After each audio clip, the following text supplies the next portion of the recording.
So I heard two separate conversations and I put these things together, and I think I found one of the key secrets to surviving and succeeding in business. So let me tell you the first part. First part was somebody was interviewing Delta Force operators, like the guys who like go and do the most crazy, amazing, professional, competent thing, right? And they were asking the various operators, hey, so what makes a good operator? What makes someone like good at this? Right? And you're thinking like, oh, toughness or the ability to like, I don't know, do crazy stuff, good aim, I don't know, something like that, you'd think would be the answer. And the answer the guy gave was problem solving. You got to be a good problem solver. And they said, well, what do you mean? He says, well, if you're in behind enemy lines and you got enemies coming on all sides and the helicopter crashes and you got to find a way to get 60 miles across the other border without dying, suddenly you go into problem solving mode. Right? You can't just fight it out. You got to figure out how to outwit the situation. What resources do you have? How can you solve that problem? So the guys who make the best operators, the best Delta Force guys out there apparently are just good at solving really hard problems really fast where your life depends on it. Okay, so that was the first thing. Okay, that's kind of interesting. I didn't expect that answer. Now, second conversation that I saw at a different time, that was it was involving a couple of guys that I know who have multi-million-dollar companies. I mean like 9-figure companies. These guys have big, successful by any measure businesses, right? 100 million plus, like the kind of thing where I wouldn't even count the money anymore, right? These guys are doing well.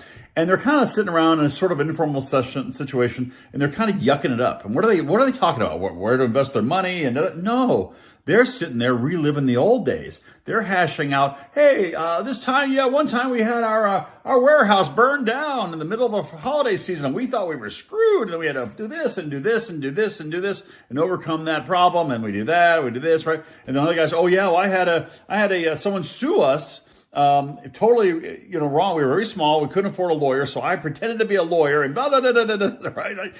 They all had their war stories where things were like unbelievably serious. Like this could have killed your business, right? It was kind of, not life and death, but it was your business's life and death or financial. Or actually one story I heard it from someone.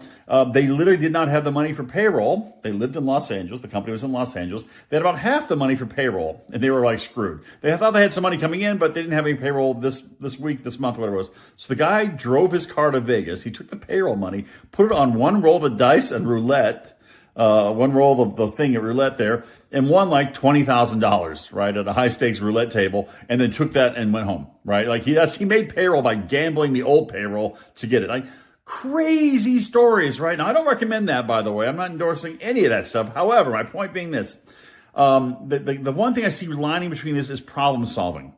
A disaster is a disaster until you start solving it. Once you started solving, now what happens, something bad happens, the first thing you hit, like, oh God, this thing hits you. It's like, oh my gosh, this is going to kill me. This is going to put me out of business. We're screwed. It's done. It's over with. Oh my gosh, right? That's kind of a first reaction.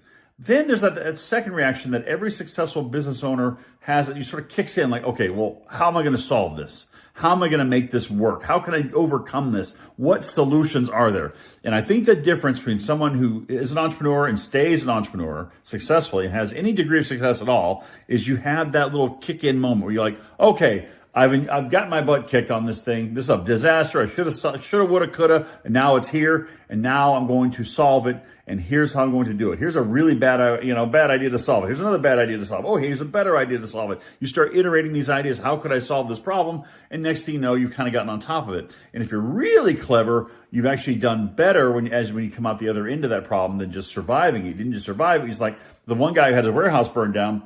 Actually, it was a vendor's warehouse that burned down, something like that. So he went and got his own warehouse set up and ended up having his own operation. It saved him like millions of dollars a year, and it became the backbone of his company, having their own shipping facility. So if the vendor's warehouse had never burned down and he hadn't solved it, he never would have gotten that other entire thing. So, endless stories like that in business. Seems like almost all of them in that way. So I want to put it to you this way. If you're in the middle of a disaster right now, some terrible thing going on, just know this: you can solve it.